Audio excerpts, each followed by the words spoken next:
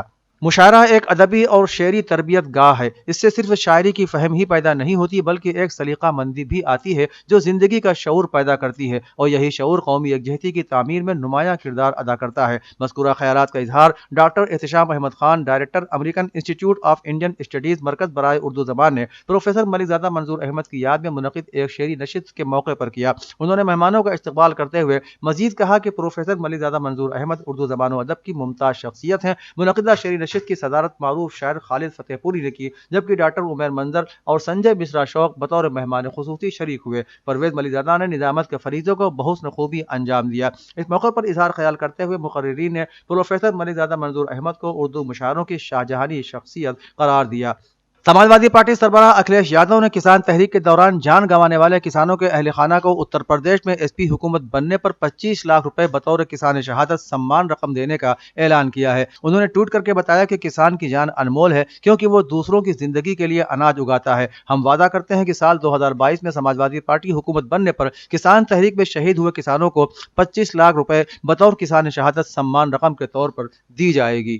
اودھ نامہ میں شائع ضلع کی خبروں کے مطابق نئی دہلی میں وزیر دفاع راجناتھ سنگھ نے آج کہا کہ مسلح افواج نے کسی بھی وقت ملک اور اس کے اتحادیوں کے لیے دن رات جان بچانے والی کارروائیاں کر کے ثابت کیا ہے کہ وہ کسی بھی قیمت پر ملک کے ساتھ مضبوطی سے کھڑی ہے۔ بدھ کو یہاں ڈیزاسٹر مینجمنٹ سے متعلق 5ویں عالمی کانگریس کا افتتاح کرتے ہوئے مسٹر سنگھ نے بتایا کہ ہماری مسلح افواج نے بارہا ثابت کیا ہے کہ وہ قدرتی اور انسانوں کی بنائی ہوئی آفات کے وقت ملک اور اس کے شراکت داروں کے ساتھ مضبوطی سے کھڑی ہیں۔ خطے میں سب کی ترقی اور سلامتی سے متعلق ہندوستان کے ساگر منصوبے کا حوالہ دیتے ہوئے انہوں نے اس بات کا اعادہ کیا کہ یہ منصوبہ سمندر سے متصل ممالک کے درمیان اقتصادی اور سلامتی کے شعبے میں تعاون کو بڑھانے سے لے کر صلاحیت کی تعمیر، پائیدار علاقائی ترقی، اس میں قدرتی آفات، بحری قزاقی اور دہشت گردی جیسے غیر روایتی خطرات سے نمٹنے کے لیے ایک ایکشن پلان بھی شامل ہے۔ دیوبند کے مولانا آزاد پیرامیڈیکل کالج کے ایڈمنسٹریٹر ڈاکٹر طیب انجم کو راجستھان کے آرگو پیلس میں ان کی طبی خدمات کے اعتراف میں آل انڈیا طبی کانگریس کی جانب سے حکیم عبداللہ خان 2021 ایوارڈ سے نوازے جانے پر انہیں مبارکباد دیے جانے کا سلسلہ جاری ہے۔ اسی تناظر میں ڈاکٹر ہدایت اللہ نے ڈاکٹر طیب انجم کو مبارکباد دیتے ہوئے کہا کہ انہوں نے طب یونانی کے فروغ کے لیے جو اہم کردار ادا کیا ہے اسے فراموش نہیں کیا جا سکتا۔ انہیں یہ ایوارڈ ملنا علاقے کے لیے فخر کا مقام ہے۔ ڈاکٹر احمد رانا نے کہا کہ طبی طریقہ علاج کی ترویج اور ترقی کا میدان ہو یا کورونا مدت میں لوگوں کی خدمات کا کام، ڈاکٹر طیب انجم نے بحسن خوبی انجام دیا ہے۔ ڈاکٹر جنید ملک ہاشمی، ڈاکٹر ہدا انجم، ڈاکٹر محمد وسیم اور محمد ناظم نے مشترکہ طور پر کہا کہ اس ایوارڈ کا استحقاق ڈاکٹر طیب انجم اپنی خدمات سے کر چکے ہیں۔ انہوں نے نیک نامی کے ساتھ دیوبند کا نام مزید روشن کرنے کا کام کیا ہے۔ یہ ایوارڈ ملنا خود اس بات کا اظہار ہے۔ اللہ انہیں مزید کامیابی اور ترقی عطا فرمائے۔ NSUI کے ضلع صدر سنیل یادو کی ہدایت پر آج سنبھل میں ایک میٹنگ کا انعقاد کیا گیا، جس میں تعلیم بچاؤ دیش بچاؤ کے تحت حکومت سے مطالبات سامنے رکھے گئے، جس میں کہا گیا ہے کہ تعلیمی شعبے کو آزاد رکھا جائے اور اس کو پرائیویٹ کمپنیوں کو نہ دیا جائے۔ نئی تعلیمی پالیسی پر پھر سے غور کیا جائے۔ مختلف تعلیمی امتحانات میں ہونے والی بدعنوانیوں کی جانچ کرائی جائے۔ مقابلوں میں عمر کی چھوٹ نہ دی جائے۔ بے روزگاری میں ہونے والے اضافے پر حکومت جواب دے۔ اسکالرشپ میں ہو رہی گھپلے بازی کو روکا جائے۔ تعلیمی اداروں میں اساتذہ کی کمی کو پورا کیا جائے۔ میٹنگ میں انوراگ راج ترویدی مہمان خصوصی رہے۔ انہوں نے اس موقع پر بی جے پی حکومت کے کام کاج پر کھل کر تنقید کی اور کہا کہ بی جے پی کے دور میں ملک بہت پیچھے جا چکا ہے، تمام بڑے بڑے شعبے فروخت ہو چکے ہیں، جبکہ شہر صدر توقیر احمد مہمان اعزازی کے طور پر شریک ہوئے۔ اس کے علاوہ ڈاکٹر امیت کمار، واحد سیفی، شانو خان، شوبنا، فیضان عالم، ریحان خان، مینو، کاجل اور ہنا وغیرہ موجود رہے۔ عمل میں میاں میرن شاہ کے احاطہ چمن سرائے میں عرس جوش خروش سے منایا گیا۔ اس موقع پر عقیدت مندوں نے اپنے نذرانے پیش کیے۔ آج عرس کا تیسرا دن تھا۔ یہاں کا لنگر دوسری جگہوں سے منفرد ہوتا ہے۔ میرن شاہ بابا کا لنگر ہر خاص و عام کو ملتا ہے، یہاں تک کہ بچوں اور خواتین کے لیے گھروں میں بھی پہنچانے کا بندوبست کیا جاتا ہے۔ بابا میرن شاہ سے بہت سی کرامات بھی منسوب ہیں۔ آج رات میرن شاہ میں قوالی کا بھی اہتمام کیا گیا، اس میں سیاسی اور سماجی شخصیات نے بھی شرکت کی۔ حاجی شکیل احمد قریشی نے اس موقع پر پہنچ کر منتظمین سے ملاقات کی۔ انہوں نے کہا کہ ہمیں اپنے اسلاف کی یاد کو تازہ رکھنا چاہیے۔ مولانا عبدالرؤف جیلانی، لیاقت حسین، حارث انجینئر وغیرہ بھی شامل رہے۔ آخر میں مولانا فیض الاسلام نے امن و سلامتی کی دعا کرائی۔ اودنامہ کے جہانما صفحے پر شائع رپورٹ کے مطابق امریکہ قطر میں آئندہ ہفتے طالبان کے ساتھ دوبارہ بات چیت شروع کرے گا، جس میں دہشت گردی کے خلاف لڑائی اور افغانستان میں انسانی بحران پر تبادلہ خیال کیا جائے گا۔